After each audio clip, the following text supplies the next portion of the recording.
What's going on YouTube? It's Sean the Barbarian here, coming at you with some more draft tips. Today, we're going to be looking at the best color to draft in Midnight Hunt. That is the color blue. All right.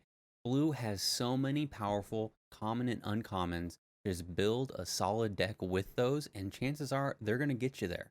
All right. But before we dive into what those commons and commons are, consider dropping a like and subscribing to the channel. We do primarily magic content here. I also stream on Twitch most days at 7 p.m. Pacific, and I have an awesome Discord community.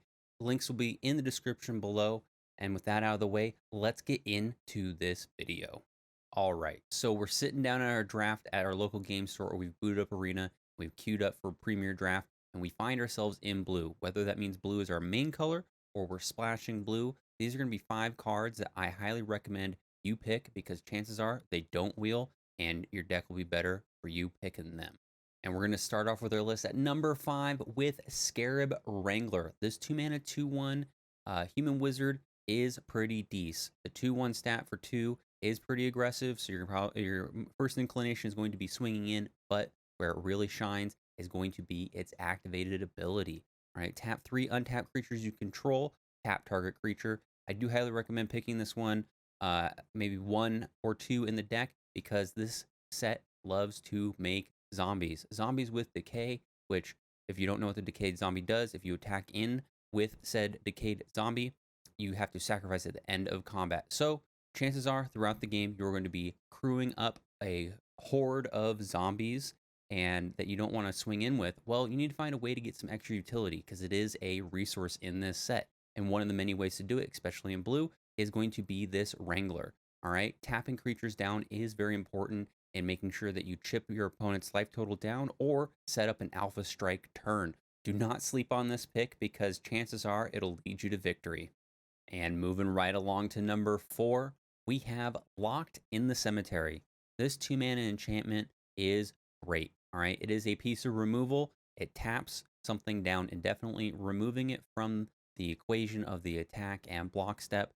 Now, chances are most of the time you're going to play this, it is going to be after the opponent has attacked you and you probably lost a little bit of life, but you get to take care of something indefinitely in the color blue. This is one of the best removal pieces to answer something without having it like bounce to your opponent's hand or otherwise.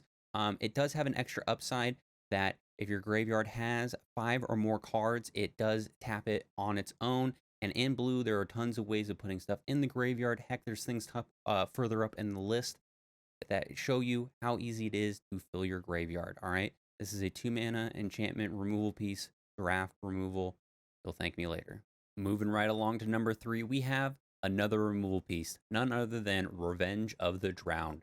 This 4-mana instant targets a creature and gives your opponent the choice to either put it on the bottom of the library or the top, and you get the decayed 2/2 zombie out of the deal. All right, this is a premium removal piece for blue. I know it's weird to say this is a removal piece, but it is. It does deal with a threat either by stopping your opponent's next draw or indefinitely taking care of it, because if it goes to the bottom of the library, you're never seeing it for the rest of the game. And you get the upside of the zombie either being added pressure to attack in the following turn, or you can use it as a resource like with the Scarab Wrangler we've talked about previously, or other cards that do similar tap and gain value effects. Revenge of the Drowned is a great pick. Removal is great again. Pick it up and watch your opponent cry as they have to make the decision. Now it's time for our top 2 cards. All right, for this number 2 spot, I honestly, when I was making this list, had a little bit of trouble trying to figure out whether I wanted to have this as the top spot or the other card as the second spot. So take that with as you will, but this is a great card nonetheless. And I'm talking about Organ Hoarder. This 4-mana 3/2 does work. Cannot understate that enough. When it enters the battlefield, you look at the top 3 cards of your library. You have to put one of them in your hand and the other 2 in your graveyard. There really isn't a whole lot of times where you're feeling bad about this because Innistrad Midnight Hunt is a graveyard-based set, so putting cards in the graveyard usually just gives it extra value, and then you get the card that you actually want from the top of your deck, whether it be the hard-to-find land that you're trying to get, or a creature that does not have Disturbed, or a spell that does not have Flashback, because those can easily go in the graveyard to get extra value. I put 2 or 3 in the deck. You don't feel like that's wrong. For this common, pick it up. It doesn't really wheel a whole lot. Don't see it usually, but it is always value. Pick it up. Alrighty. And the top dog for the Barbarian draft pick list is none other than Harvey Birdman, Falcon Abomination. This 3 mana 2/2 flyer is so good. All right. I have won so many games because of this card. It curves out so well. It gives you the bodies you need. It's a flyer.